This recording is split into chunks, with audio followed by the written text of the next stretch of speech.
Attack on Titan has proved to be one of the most difficult anime to discuss. Its story tackles major ideas, none of which have simple solutions, and its imagery connects it to a host of real-life events that complicate its message. What we have seen from discourse around a show this popular and divisive are a lot of takes that are not found in textual evidence that end up skewing our understanding of what the show has to say. That doesn't mean that some of these problematic aspects of Attack on Titan are not based in any reality, and it's a good case study into why media literacy is important. If you haven't already, make sure to subscribe to my free monthly anime newsletter, where I give recommendations each month for new anime to watch, go over what I've been watching recently, as well as give updates about this channel. Link to the newsletter in the description below. In isolation, a pair of blue curtains has no meaning, but if every time a character gets depressed and the author chooses to set the scene with blue imagery, then we can infer that the blue curtains mean sadness or depression.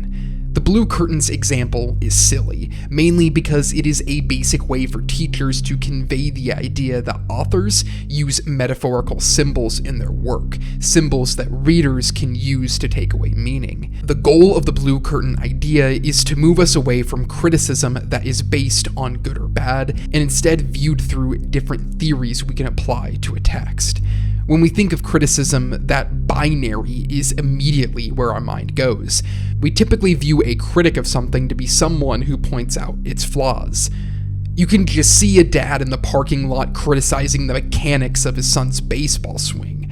That binary view of criticism gets pretty complicated when you apply it to art, and that is why literary criticism should be seen as something different, not a good or bad way of understanding a text, but infinite possibilities that anyone can apply to any work. Literary criticism is getting down to the idea that any text can mean multiple things at once. That can be hard to deal with at first, but a story like Attack on Titan can serve as the perfect way to break away from binary criticism. This also doesn't mean that you aren't valid in watching a show and simply saying you didn't enjoy it, and not having to give it any more reasoning than that. But for the times we do want to see what a show might have to say about different theories, we need to make sure that it holds up under rigorous textual evidence. Let's take a look at some of the various lenses we can apply to Attack on Titan and see what meaning we can derive from it. I myself have made a ton of videos on this channel about Attack on Titan, ranging from Eren's priority in the narrative and how it suggests how social movements start, to trying to understand the complexities of those who commit atrocities. One of the most controversial views of Attack on Titan is those who argues that it perpetuates fascist ideology. All of these readings in Attack on Titan can have value and exist equally at the same time, because Attack on Titan doesn't say one thing, nor does it support one theory. But there is a caveat to that: textual evidence. Finding textual evidence comes with the spirit of a scientist who is putting a hypothesis to the test. So let's throw a hypothesis out there by applying a theory to Attack on Titan. Let's take a look at identity in Attack on Titan, and more specifically how identity can be shaped generationally. Many characters go through complete identity changes, most notably Eren post-time skip, and Historia as she sheds the alias of Krista and becomes the queen. Eren and all of the Titan users are influenced by the memories of the past, creating a blur between their own self-identity. Armin blurs the line in these changes. While Armin and Annie have a relationship before he gets Titan powers, he becomes borderline obsessive with her once he takes on Bertolt's reality. Eren is clearly influenced by seeing the world through his ancestors' eyes, and decides devoutly that he will take his own path. Here it is as if Isayama is using the connectivity of the Titan powers to uniquely express generational trauma on an entire culture, but also individually. Characters in Attack on Titan struggle with their identities. Kenny takes a simple view into it, how everyone has one thing they obsess over, contextualizing Levi's future obsession with killing Zeke.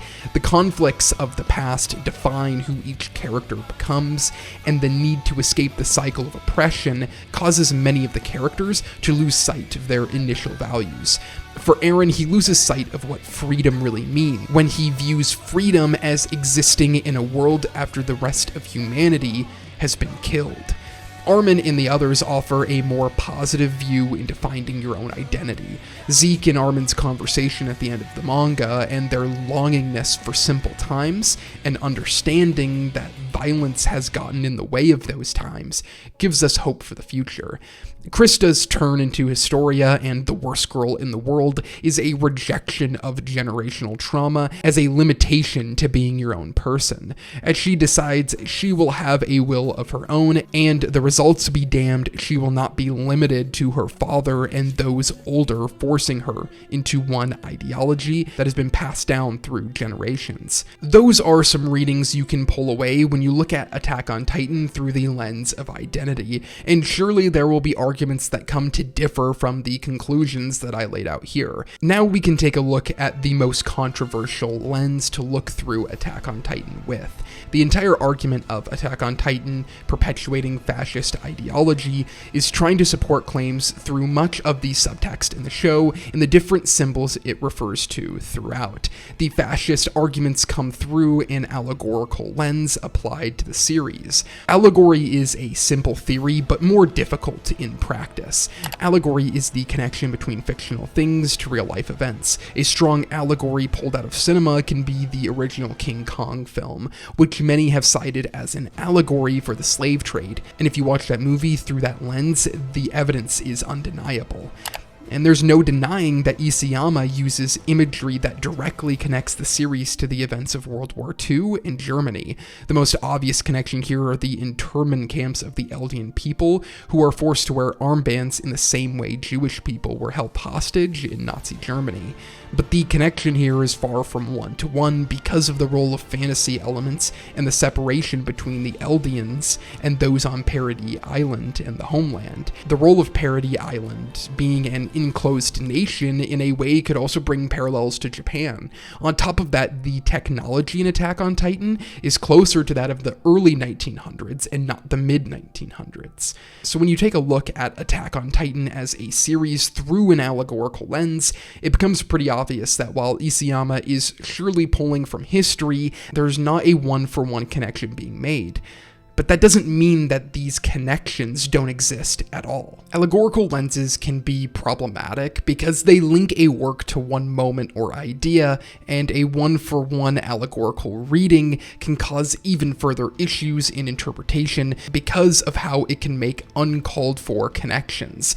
X-Men was made as an allegory to the civil rights movement in America, but if you take it as a one-for-one, then you can come away with some disturbing readings about the fact that mutants in X-Men are genetically different from other humans, a reading that the face of the text flatly disregards as a possibility. For Attack on Titan, we know that the Eldians are biologically different from the Marlians, but that doesn't mean that Isayama is saying that people in real life are so biologically different that they should be oppressed. Isayama uses these symbols to connect the readers with an understanding of oppression because we know what the Jewish people suffered through, and the face of the text constantly argues that oppression of any people is morally wrong. Cultural context plays a huge part in this type of reading, as a character like Dot Pixis, who is named after a nationalist Japan war general, has been cited as a clear indication to the nationalist and fascist undertones of the show. The same can be said for the symbolic connection between Eldians and the Jewish people who were held in Nazi internment camps. This connection means we instantly know the types of ways that the Eldians are being treated in the camps, but that also can invite readings of Jewish people as the view of horrifying-looking titans. While I think that specific connection doesn't hold much weight, as in the same way Isayama stated who Dot Pixis was named after, he stated how he comes up with the designs of the Titans by looking through random images of people, but there is no question that this can be seen as a problematic aspect of Attack on Titan. But that doesn't mean that it sits as a part of a secret fascist manifesto, There's just too much evidence against that. But think pieces like Polygons from a couple of years ago are important to the evolution of mass criticism and can help us better understand the text. The claims in that article were overall unfounded in evidence, and it is easy to look at the main view of the story and the constant undercutting of authority and horrifying depictions of war to see that Isayama is in fact arguing that putting faith into one person is the cause of our ails, not the solution, as shown through Eren's character. Without the article, maybe the larger community wouldn't have been able to dive even deeper into the things Attack on Titan has to say. The discussion around media literacy needs to be explored even more because it is genuinely one of the most important things for culture, the ability to engage with art in a variety of ways. This doesn't mean you shouldn't be able to just have fun watching School Days and laughing at the wild turn that makes a boring show into a memorable one. But at the same time, you can watch Code Geass and uncover the layers of trauma in a character like Suzaku. The goal of media is to find all the potential things that it might say, the idea that all of these different meanings exist at the same time. Media literacy, the ability to critique a text properly, becomes so important because it feeds back into the potential quality of any new piece of media.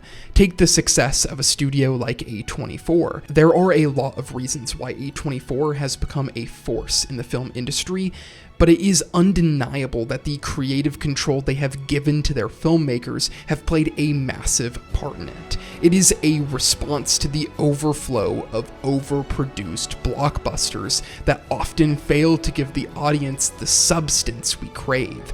The more audiences cry out for properties to challenge us in the ways that A24 films do, the more other studios will take notes from them. For nuanced manga and anime to continue getting made, readers like us need to expand our understanding of media literacy. That when we choose to engage with the ideas an anime or manga presents, that we do so with substantial evidence and an understanding that there is not one specific meaning, but an unlimited amount of lenses in which we can see what the text has to say. While articles like Polygon's Why Attack on Titan is Fascist exposed our community's lack of media literacy initially, it also pushed us down the path to deepening how we view a show like Attack on Titan.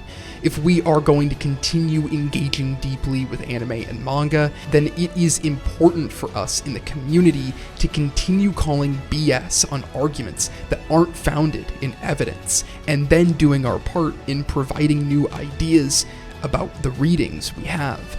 The more we try to do this and escape the binary of good and bad, then the types of media that gets produced will in turn match that quality. More shows like Attack on Titan will appear and wrap the entire community in what it has to say.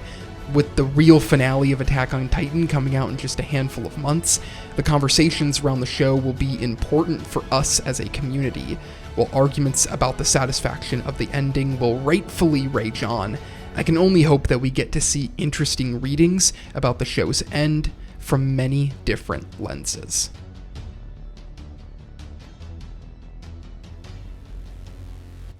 Thank you for watching the video. If you're new to the channel here at Any Essays, I make videos overanalyzing anime and manga.